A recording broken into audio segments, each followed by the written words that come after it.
John chapter 21. We'll start in verse 1. But first I'd like to pray. Father, I just pray for today, Lord. Please bless your word, Lord, and speak to our hearts, change our hearts. In Jesus' name. All right, let's read. Chapter 21, verse 1. After these things, Jesus showed himself again to the disciples at the Sea of Tiberias, and in this way he showed himself. Simon Peter, Thomas, called the twin, Nathanael of Cana in Galilee, the sons of Zebedee, and two others of his disciples were together. Simon Peter said to them, "I am going fishing." And they said to him, "We are going with you also." They went out and immediately got into the boat, and that night they caught nothing. Father, please bless your word today. You guys can be seated.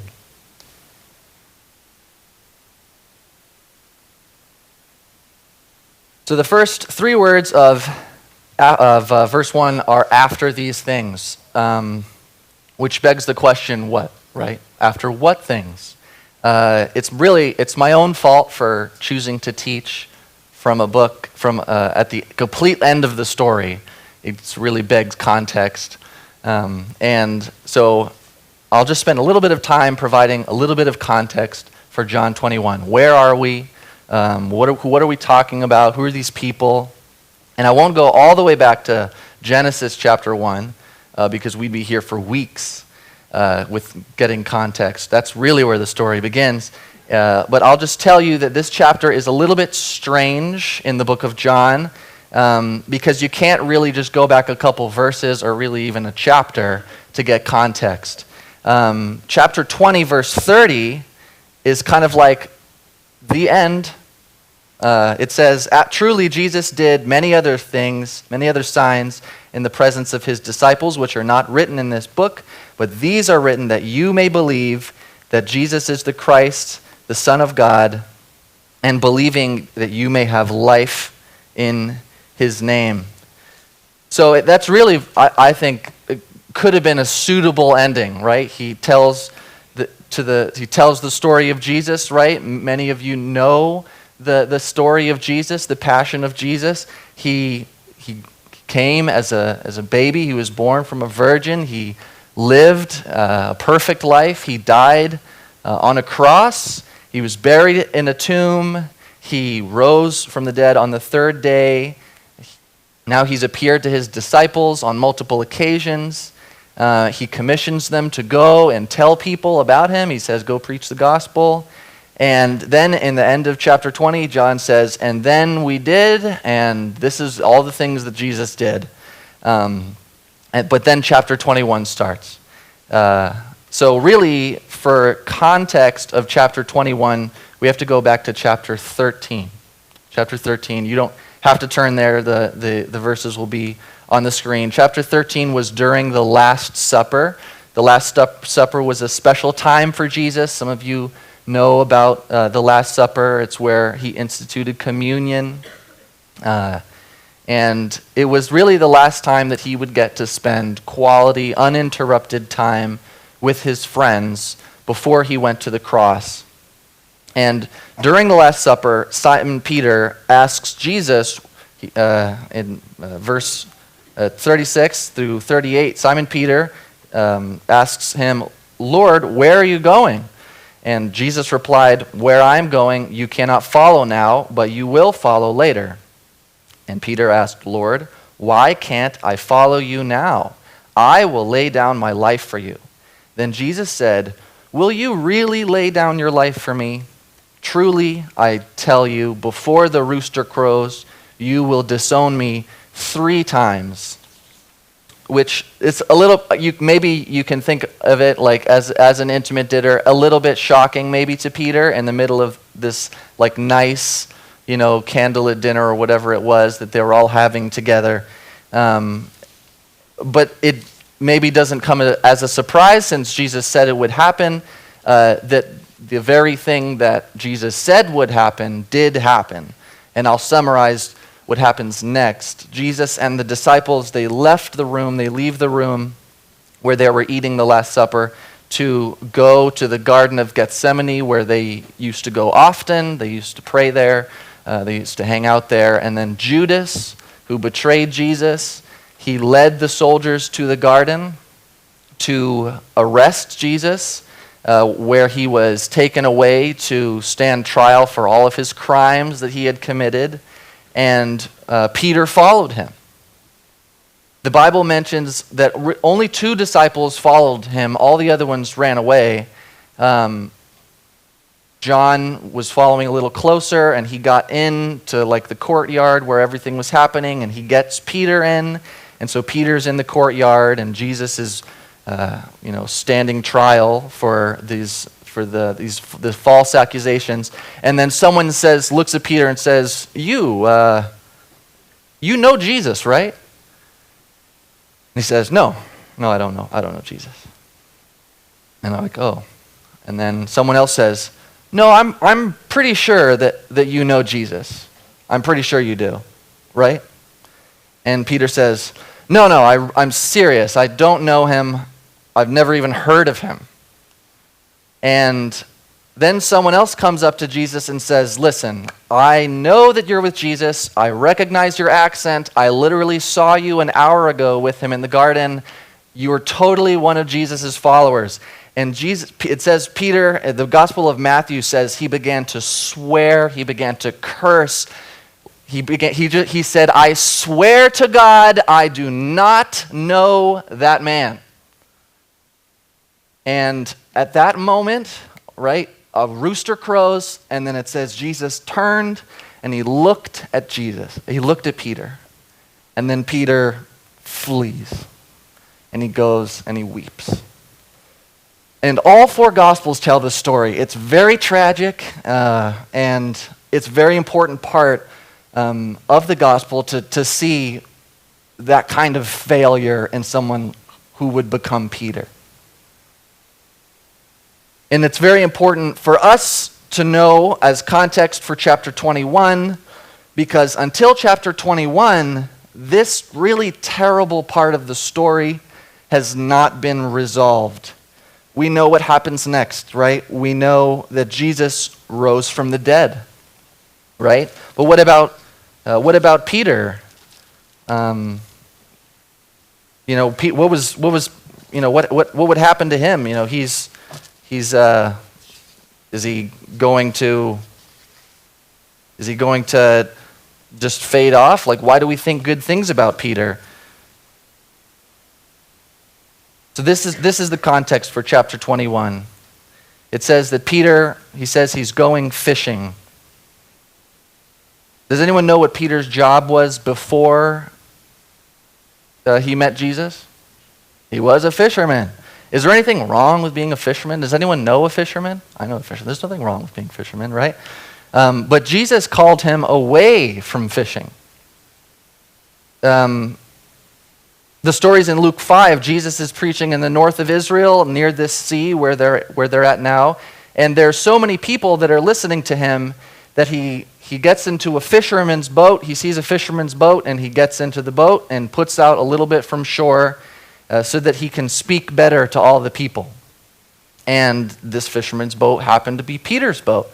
And when he's done preaching, he says to Peter, whose boat he's standing in, he says, "Hey, Peter, why don't you push out and put your nets into the sea and get a catch of fish?" And Luke 5, chapter 4, Peter answers him. He says, "Master, we've worked hard all night and haven't caught anything. But because you say so, I will let down the nets." And this word master in Greek, it might sound a little weird to us. In Greek, it's a little bit patronizing, right? So kind of like when you go to the mechanic with your car and you say, "Let me just tell you exactly what's wrong with my car. It makes this noise when I do this, and this is what you should do to fix it." And he says, "All right, boss." That's this word, master. He's like, "All right, boss, here's the preacher, carpenter guy who does not fish for a living And he's telling me, who is a fisher, I am a fisherman, and I've just been fishing all night to how to fish. All right, boss, I'll do whatever you say. It was a good sermon. And so he puts his net over into the boat, and it says that they catch such a large number of fish that their nets begin to break. And then Jesus said, "Follow me, and I will make you fishers of men." And Matthew 4:20 says, immediately they left their nets and they followed him.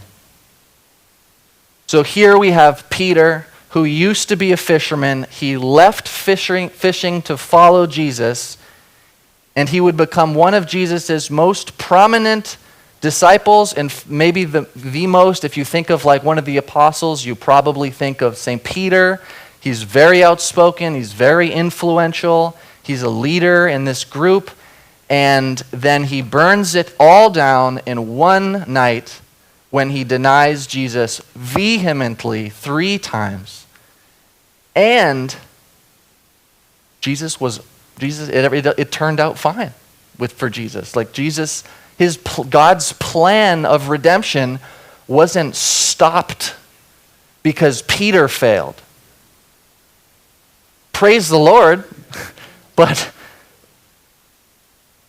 with or without Peter, Jesus was crucified, he was buried in the tomb, he rose from the dead on the 3rd day, he's alive still. God's plans weren't stopped by Peter. I think the reason that Peter went fishing is because he realized, or he thought, that God's plans had obviously kept going on without him, and they had left him behind. And so he goes and he starts doing what he used to do. He goes fishing, and he brings the other disciples with him. Let's pause just for a moment here, because Peter's story is the story of a lot of people, I think. If you're here and you're a Christian today, what is that thing that you used to do? That place you used to go? Those people you used to hang out with? That job you used to have? Just like Peter was a fisherman, that thing, whatever it is, that was you. And for some people, this fishing, right, whatever it might be, this fishing is a bad thing. This is something sinful, something harmful, something evil that you would do when you're bored, or when you want to have fun, or when you're sad, or when you are around those people, or whatever. And Jesus Christ came into your life when you did not ask for him, and he said, "You follow me," and you followed him. Or maybe it's not. Maybe when you met Jesus, you were just a normal person, not a bad person, just a fisherman or a waiter or whatever. And you met Jesus Christ when you were not asking for him, and he said, "Follow me." Following Jesus means you're going to stop following something else. If you're here today and you're a Christian, you're following Jesus. That stuff that you used to do, right? The people who they used to know you for doing whatever it was that you were doing. As you follow Jesus, as you get to know Jesus, as you spend time with Jesus, you will become more like Jesus, and you will become less like that old person. So much so that as time goes on, you will become unrecognizable, even to the people who were the closest to you when you were growing up. Unrecognizable. Doesn't matter if you were a good person, whatever that means, your whole life, or you were a terrible person. You will become an unrecognizable person following Jesus Christ. If you are here today and you say you're a Christian and there's no difference between the old you, the fisherman, And the current you still have the same habits, you hang out with the same people, listen to the same music, all the same entertainment, the same words are coming out of your mouth. Let me tell you a little fake story to illustrate why this doesn't work. Imagine I showed up today quite late and just like rushed up here in a hurry, whatever, threw on the microphone or, like spilled water or whatever, and preach the sermon, and who knows how it goes. And my dad comes to me later and he says, "Sam, what happened? Like, why did you show up late? Don't you take preaching seriously, especially on a Sunday morning? Don't you take that seriously?" I say, "Yes, Dad, listen, I'm so sorry. See, let me tell you what happened. I was driving over here on the highway and I got a flat, and there's no highway between where I live and here, but just imagine, in this fake story, right? Imagine that, there is a highway. I was driving over here on the highway and I get a flat, and I'm like, oh man, this is a bummer. So I pull over to change the flat. And as I'm changing the flat, a lug nut falls into the highway, and I'm like, oh, gotta go into the highway, and I'm not paying attention, and a 30-ton logging truck going 100 miles an hour hits me, and that's why I was late. Sorry. Now, he would either say, well, after like the initial shock, right? Like, what? He'd either say, "Sam, you're either lying to me or you're lying to yourself, because you can't have an encounter with a logging truck like that and not be changed at all." Right? Maybe you see where I'm going with this. You cannot have an encounter with Jesus Christ and not be changed at all.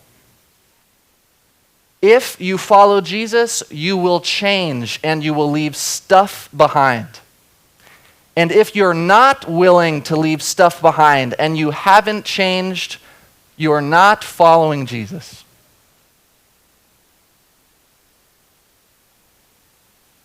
That had happened to Peter. Peter had changed, right? If you're here today and you're not a Christian, right, and you're not following Jesus, and that describes you, there is not a place that a man or a woman or a boy or a girl can be in, not a lifestyle or a job or a past, things that have happened to you or that you've done, or a state of mind that you're currently in, or any future plans that you have for yourself that you're definitely going to do, that Jesus can't say to you, "You follow me." Peter had changed. Peter was a different person. He wasn't a fisherman. He was a fisher of men. And he's not really feeling it anymore. It's been several years. He's not so fresh anymore. Jesus isn't around him every day. It's been a while since he's been with Jesus, and now he's failed. And he's really, really failed. And Jesus wasn't stopped by that. Jesus rose from the dead still. He still told the disciples, "Go tell the world the gospel." It turned out he didn't need Peter to do what he came to do. Maybe like Peter thought that Jesus needed him. A lot of times we think, God needs me, right? What would happen if I left? Peter thought that. And Peter, his answer was, well, nothing different. Everything will be the same. We do this, right? We go back fishing. When we fail, when we fall into sin, and then we find out that God's plan didn't hinge on our ability to do the right thing, it feels like an excuse to fall deeper into sin. It feels like an excuse to go back fishing. In Genesis chapter 4, God speaks to Cain, who was the first baby. And in this story, before this story, Cain and his brother Abel give a sacrifice to God, and Cain gave a bad sacrifice. God said he wasn't pleased with it, and he was pleased with his brother's sacrifice. And it says Cain was angry about this. In Genesis chapter 4, verse 6 and 7, the Lord says to Cain, "Why are you angry? Why is your face downcast? If you do what is right, will you not be accepted? But if you do not do what is right, sin is crouching at the door, and its desire is for you. But you must rule over it." That old way of life, its desire is for you. Satan, who is real and who hates you, he wants you to drown in your old life, screaming in pain with no one to listen. That's what falling back is. There's no compromise or half step. There's just, he just wants all of you. He wants to kill everything. What is that old way of life? This has been the temptation for Christians all over the world for thousands of years. When you mess up and when you sin and fail, you conclude God has no use for me anymore. He's moving on without me, and he probably really can't stand the thought of allowing me to be a part of his plan for redemption in any meaningful way. I'll just go back to fishing.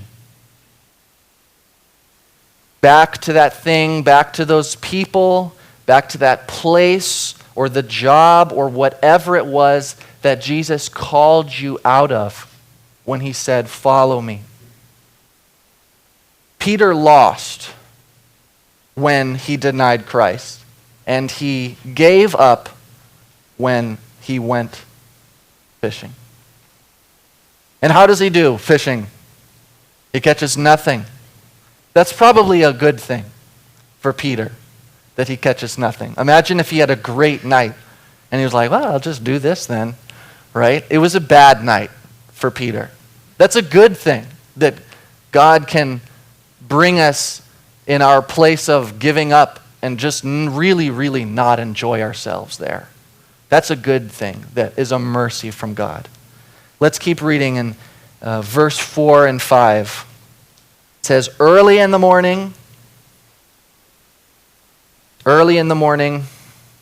Jesus stood on the shore, yet the disciples did not know that it was Jesus.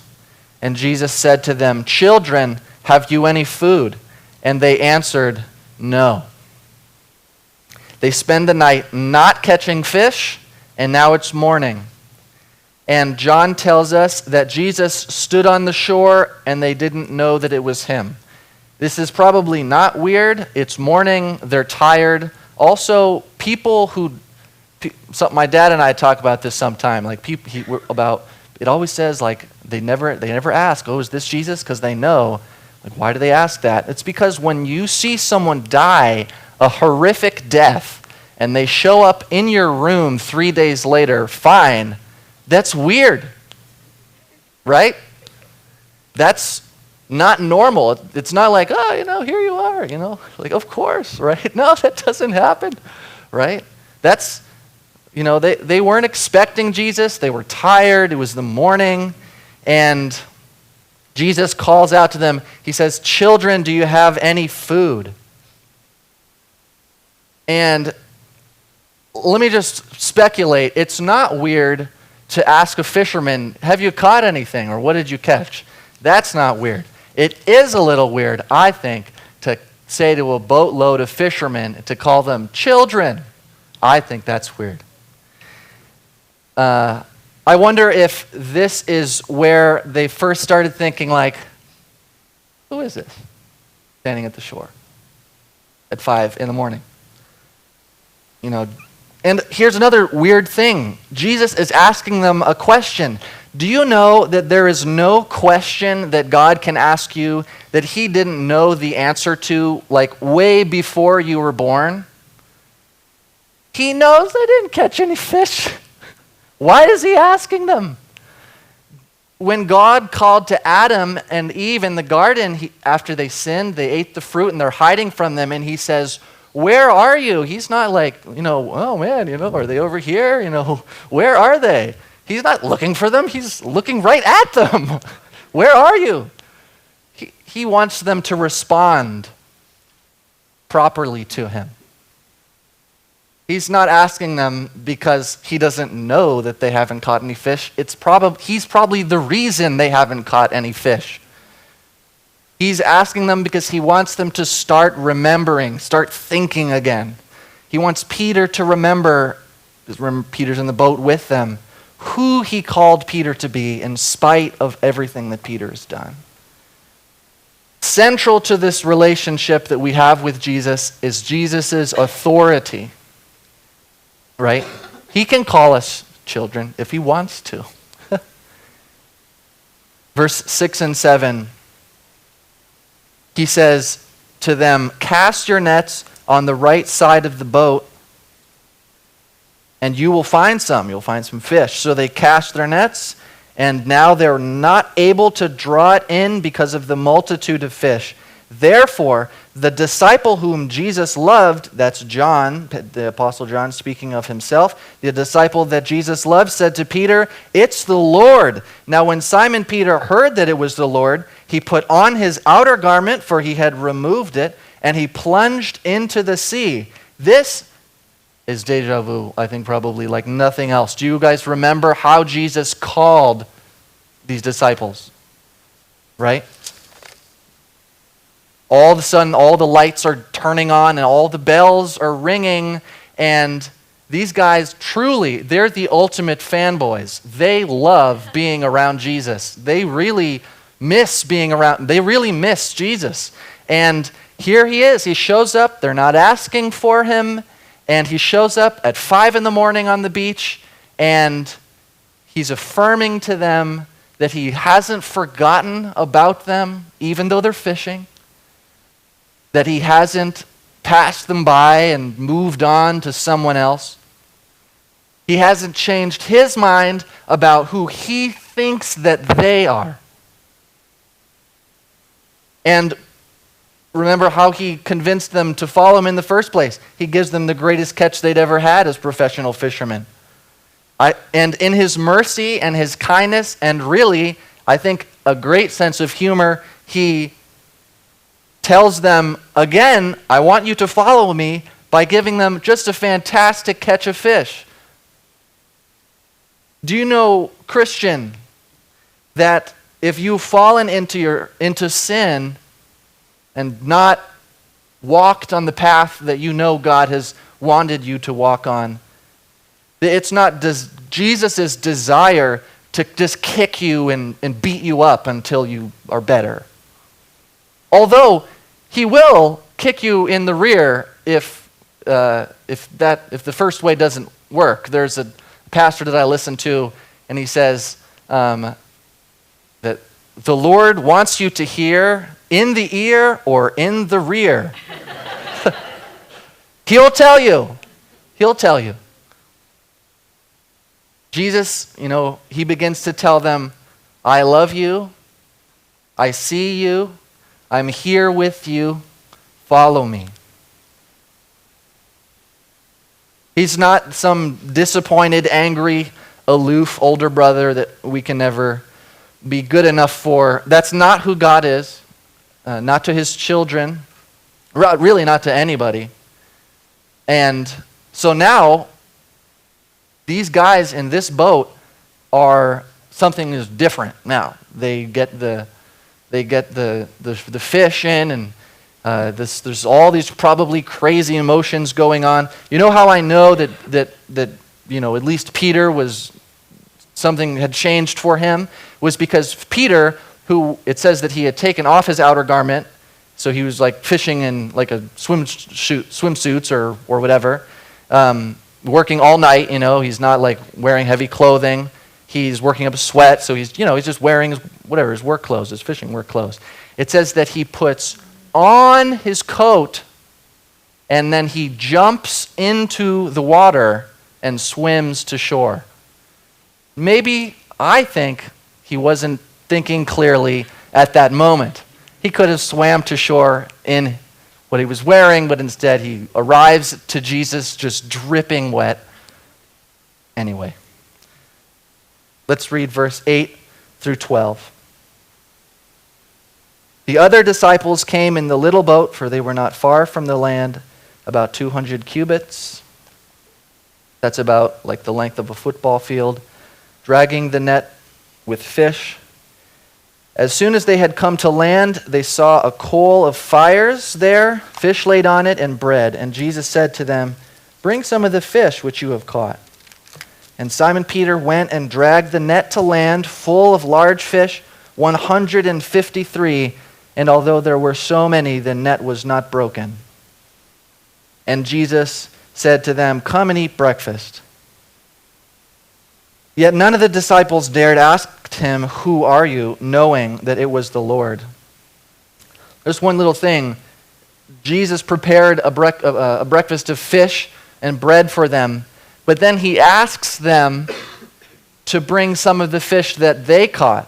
Now, this is similar. We've talked a little bit about this before. Why didn't Jesus start his breakfast with enough fish for everybody? Right? He probably had the fish leap out of the ocean into the fire.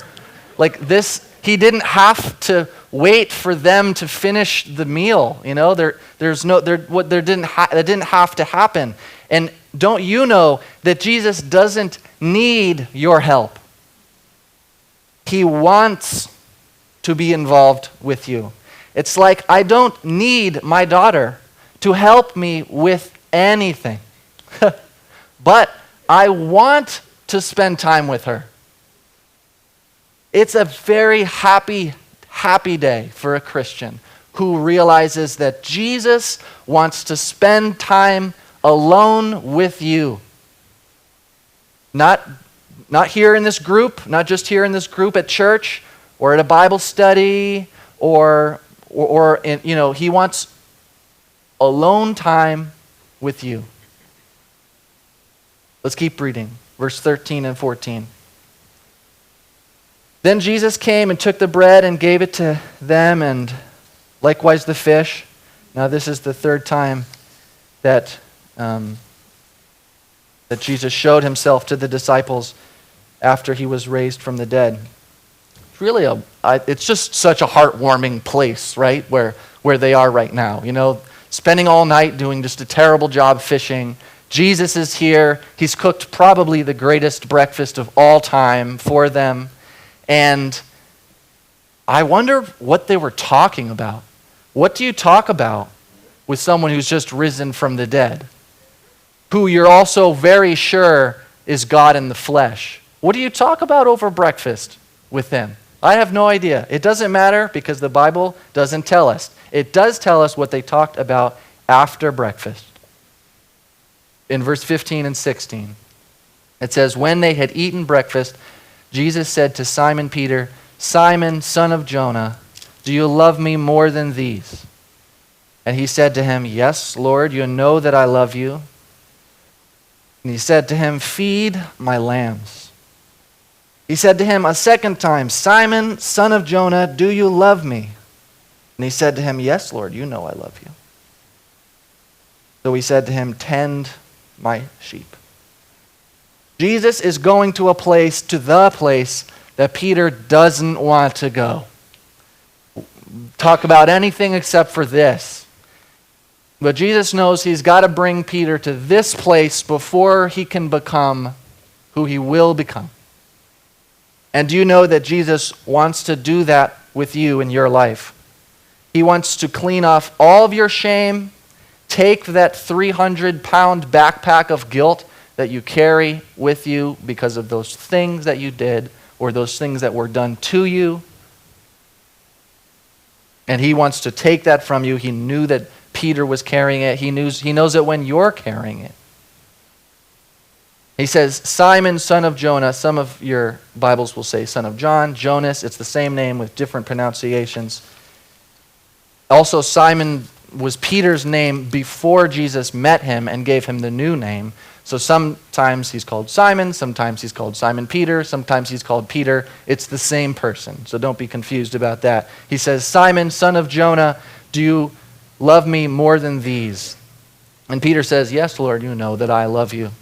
And Jesus said to him, feed my lambs. I wonder how Peter felt being asked this, do you love me? Probably not great, is my guess. Especially since Jesus had literally watched and heard him screaming that he didn't know him, that he never even heard of him. And he says, Peter, do you love me more than these? And I think the question is, more than what? Is he talking about the other disciples here? Is he talking about the fish and the boat and the nets, the old life that he used to live? Really, it's unclear. And for you and me, it doesn't matter. Because the question is at its base for us, does your love for me surpass your love for everything else? It should. Jesus says, I want it to. More than your past or your habits or your job or your friends or your family, do you love me more than these? Peter.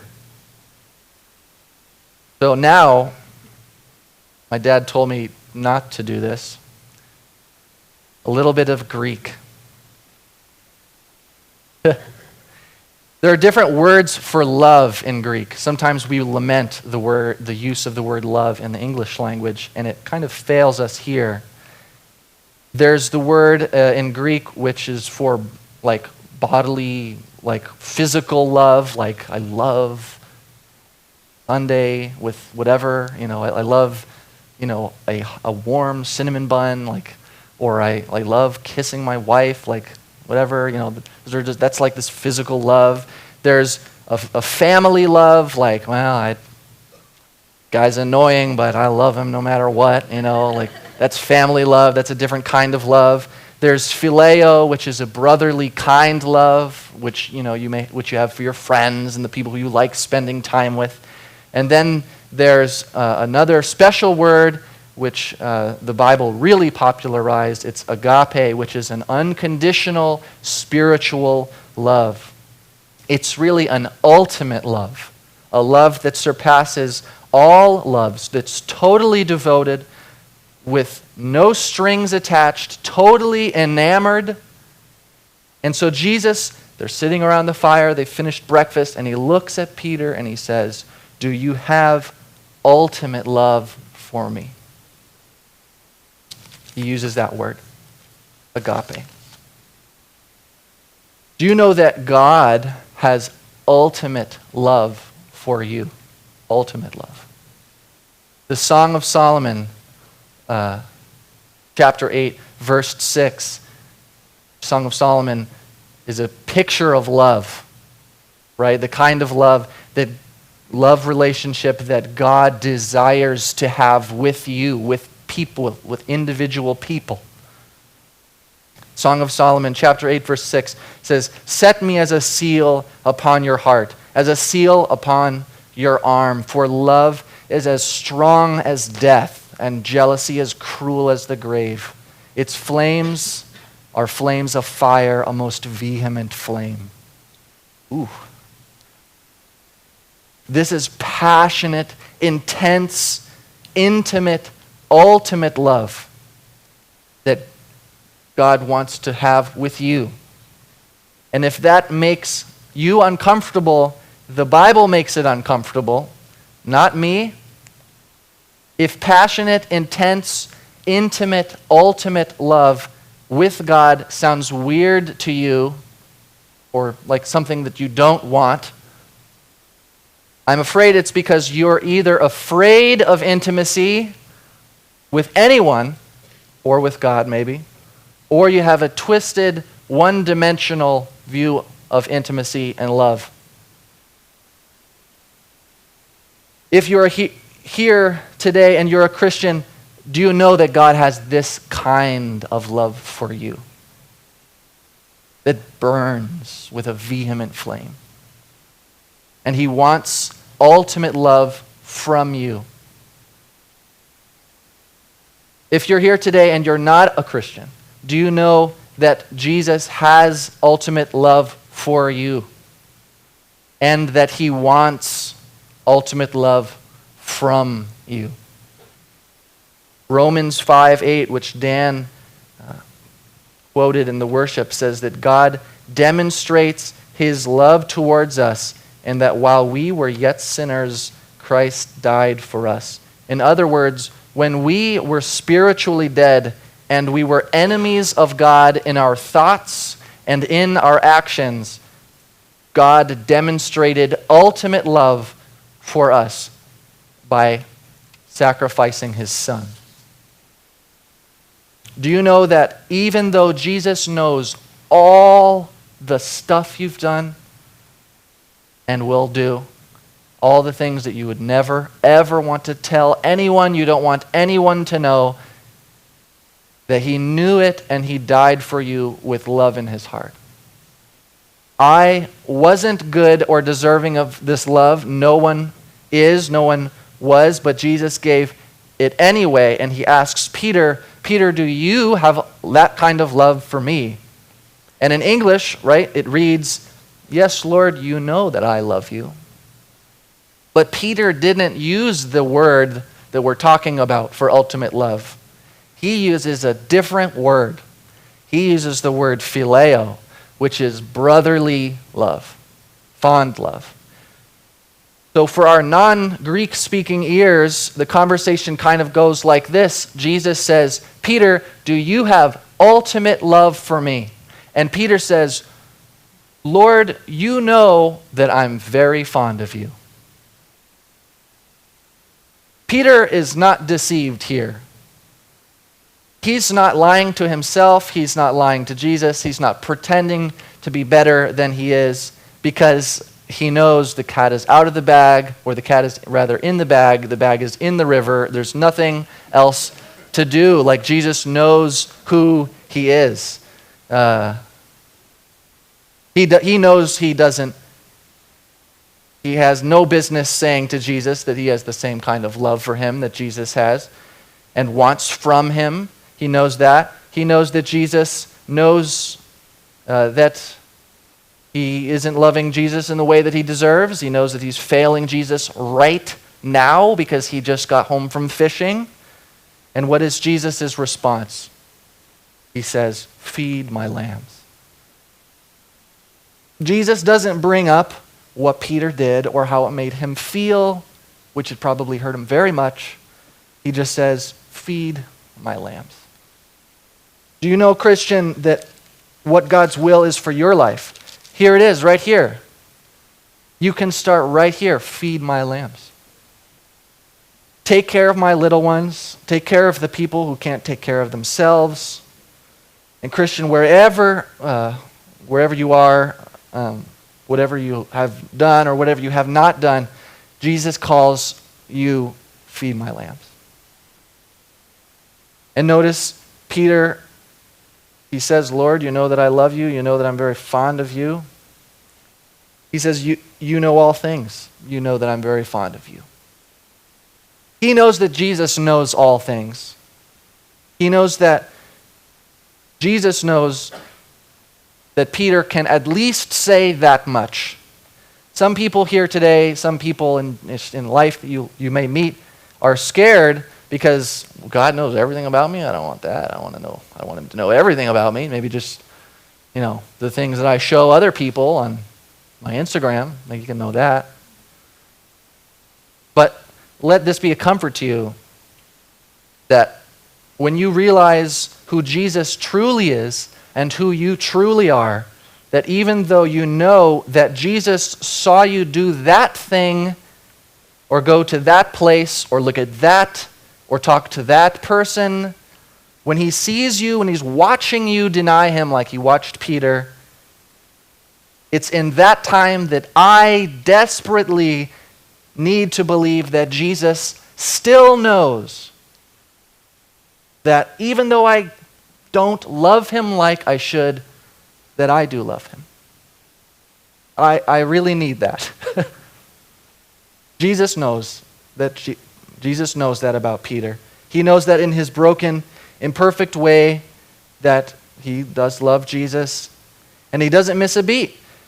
After Peter fails to admit having proper, ultimate love for him, he doesn't say, "You traitor, you sinner, I've given you all of this, and this is how you repay me. This is not what I deserve. I'm done with you. I should get someone better. There's other better people out there than you to do this work. This is a great work that's going to be done. You're not going to be a part of it. Someone who's a little more grateful, a little more responsible, a little more respectful."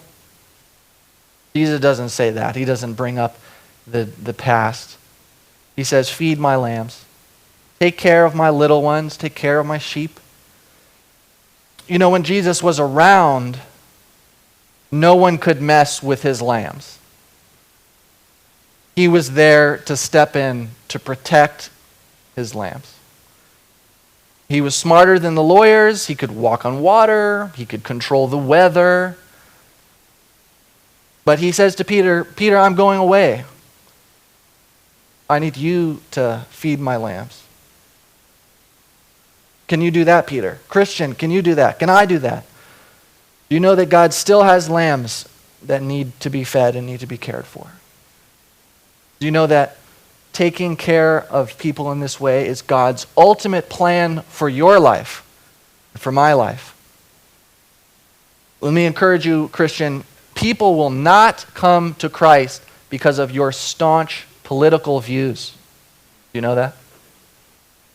They will come to Christ when they see you love, when they see you take care of them, when you see them taking care of people who can't take care of themselves, when they see you loving people like Jesus loved. That's what Jesus says to Peter, "Feed my lambs, tend my sheep." Peter, I know what you did, but this is what I want you to do. Feed my lambs. Verse 17 says, he said to him a third time, "Simon, son of Jonah, do you love me?" And Peter was grieved because he said to him a third time, "Do you love me?" And he said to him, "Lord, you know all things. You know that I love you." And Jesus said, "Feed my sheep." Now Jesus says, "Simon, do you love me more than these?" But now Jesus changes the word. Jesus says, "Simon, are you fond of me?" He comes down to Peter's level. "Are you even fond of me?" And now Peter is grieved. "Lord, you know all things, and you know that I'm fond of you." He says, "Feed my sheep." Peter's broken. He's aware of his shortcomings. He's aware what he has to give to Jesus is less than what he wants to give to Jesus and less than Jesus wants to receive from him, but he'll give it anyway. Can you do this? And can I do this? Whatever that sin is that's in your life that's crippling you, or maybe you've been sinned against, someone else hurt you and it's not your fault. Do you know that God will take you in that place, wherever that is, and walk with you and do something with your life? The Bible is pretty clear that as far as God's concerned, your life will be a waste fishing. But your life will not be a waste following Jesus. Verse 18 through 22.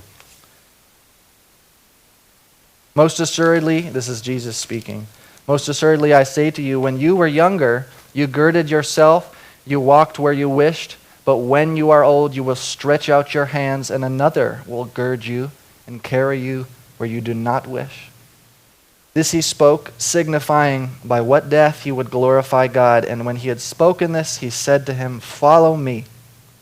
Then Peter, turning around, saw the disciple whom Jesus loved following, who also had leaned on his breast or on his chest during supper, and said, "Lord, who is the one who's betrayed you?" That he's talking about John. Peter, seeing him, said to Jesus, "Lord, what about this man?" And Jesus said to him, "If I will that he remains till I come, what is that to you? You follow me.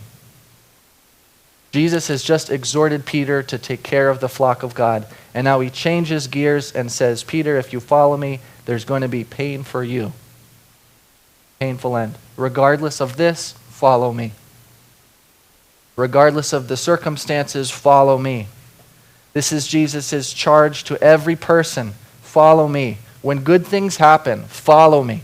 When bad, just terrible, ugly things happen, follow me. He's not your co-pilot. He's not your good luck charm. He's not for once a month or once a week. Follow me daily. Pick up your cross daily. Following through a field of flowers on a sunny day or through a swamp with leeches on a snowy day, follow me. If you feel that you don't want or need Jesus to lead you, you are free to lead yourself, and you are not a follower of Jesus. If you follow Jesus and stumble every fifth step, you are following Jesus. Stumbling along the way. A lot of us know what that's like.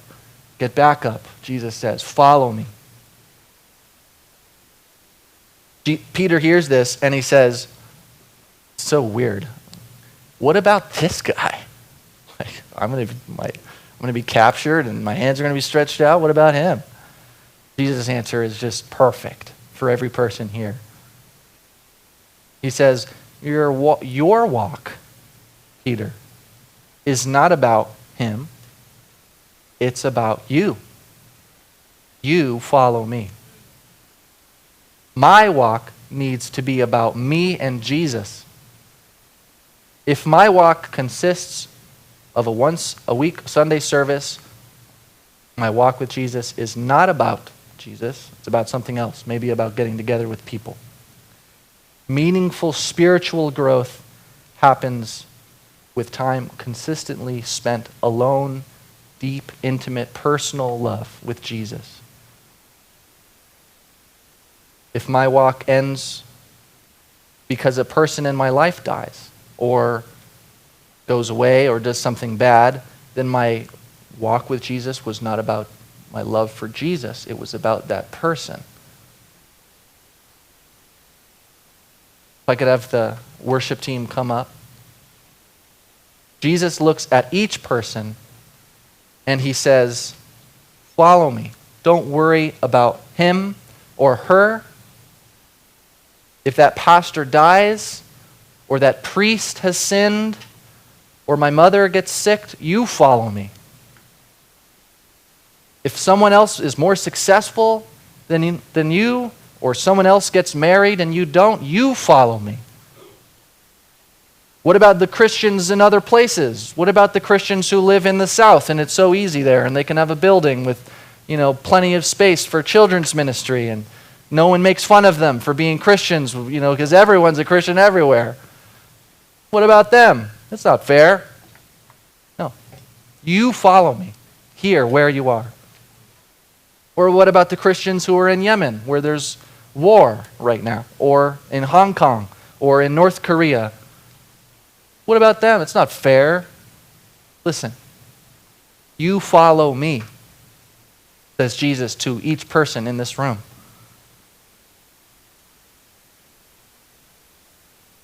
God will take care of them. To you, he says, follow me. I'd like to end the service singing Come Thou Fount a cappella from the top of our voices, as if we can. If the prayer couples could come up, I'd like us just to sing and come up for prayer.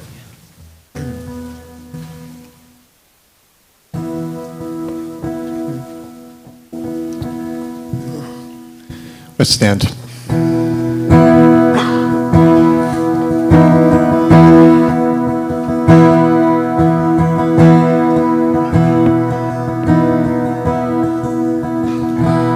Come thou fount of every blessing, tune my heart to sing thy grace.